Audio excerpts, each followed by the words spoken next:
Hello. In this video, we are going to create a really nice paint effect, a paint filter, which you can apply to all of your renders basically. Because as you can see here, you have your normal 3D render, and then boom, you have paint-like strokes. And this effect is super great.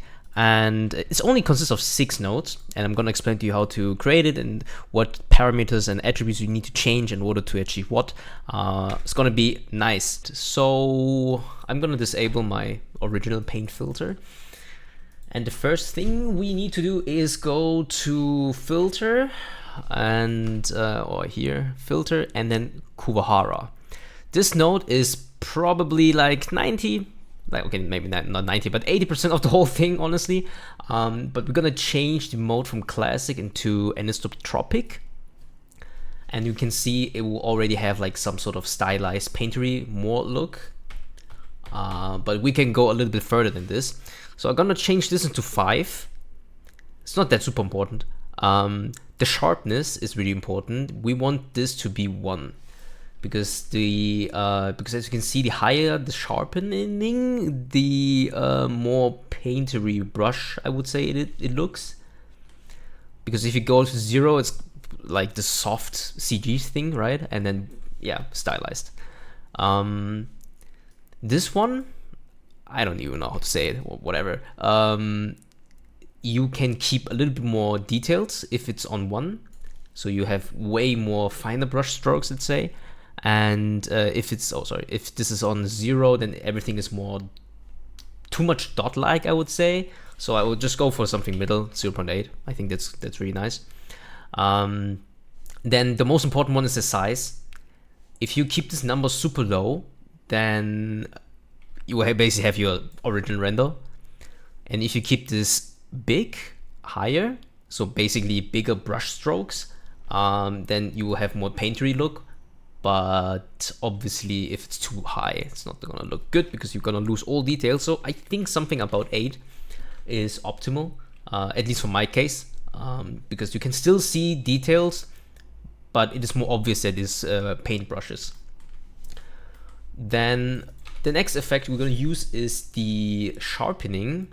On the filter and filter, you'll find diamond sharpen. And diamond sharpen, if you place it before a kuwahara shader filter, you will be able to perceive a little bit more details.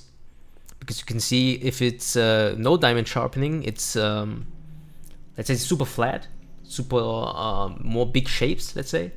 And the higher you go, the more detail to preserve from the original render, because you can see it's one. Yeah, I mean, this looks crazy, right? But with the kuwahara, it looks pretty nice. But I think I'd go something around 0.3 because I like the stylized one. The next is to have a second diamond sharpening actually, and after the kuwahara. And I think this is really important, and this really makes the effect, because if you crank this up to 1, you have these beautiful like dry paint shapes or something like this. Like look at this. This is insane. This looks like dried paint, you know, and you can crank this even up to 2, and I think this is really nice. It's like a light. This looks like a nice bump, like little bump texture maybe, on the edges of each paintbrush stroke. I don't know. I think it's insane, and this really makes everything just like magic stylized stuff. And on another note, the second diamond sharpening also gives you insane details back on the outlines, because then this looks way more refined, basically. Like it's a really sharp brush, not everything so super smooth like CG like. And I think you can see it here pretty well on the wooden planks, and also here in the rooftop you can see a big difference with or even on the tree, with the second diamond sharpening. So this is super important. Keep that in mind. Then we have the last thing we're gonna do is we use another mix, another kuwahara, but we mix it together with so we have this mix, and we're gonna take a second kuwahara, okay, And all we do, like if we plug it in and then change, Jesus, and then plug it into, let's 0.5, so we have half. And the second kuwahara, we're gonna crank this up to, let's say 20, the size. The rest you can leave the same. And I think this is a really nice way to, how you call it, to get back more shapes, let's say, because if this is maybe too detailed for you, you can go for the mix. And obviously, if you lower the number, you get more details back. But I think it's really nice to have like this middle ground. The thing you need to understand with this filter is, but oh yeah, by the way, that's a filter. Yeah, that's it. There's nothing more than this actually. It's only 6 nodes. So if you disable, it's gone. So I want to give you some practical tips on the filter actually, because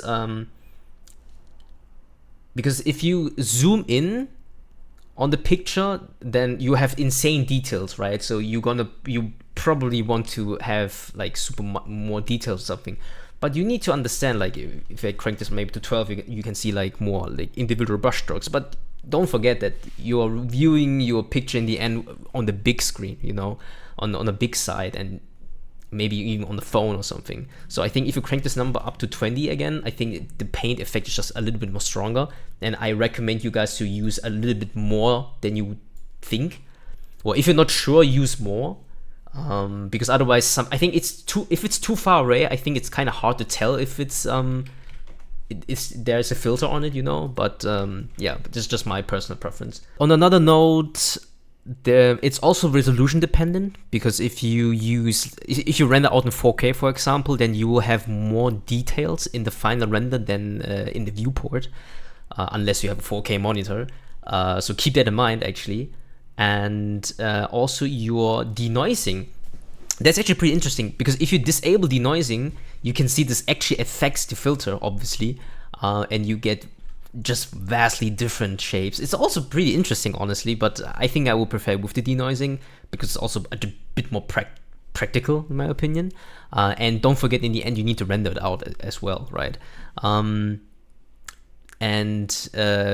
the sample size also dictates the strength of the effect, because if you only have one sample, then you have this mush of shapes. If you go higher, let's say 100, or you don't even go that high, if you only go to 20, boom, I think it's already pretty nice details already. And if you go higher, let's say, I don't know, 1000 or something, it's gonna be just a little bit stronger, but not gonna make a huge difference. So you can actually maybe just render with 200 or something, or even 100, and at least for still frames, you don't need that much of samples. With animation, it's a different thing, because I'm actually working on animation to test out how this works with animation and maybe step manipulation as well.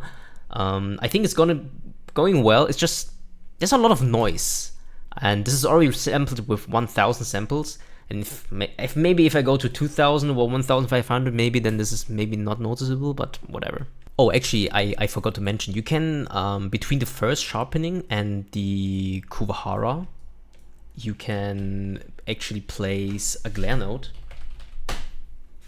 And this glare node allows you to, and set it to bloom. You can have like some nice glowy elements and get this more dreamlike effect, let's say. And you can find this filter on my Gumroad for free. Actually, you can just download it, and you can just append the filter. It's just a empty blend file with this filter, and you can just append it. And yes, leave a like, comment, and I would appreciate if you maybe subscribe, and check out my Instagram, where I will be posting the animation when it's finished.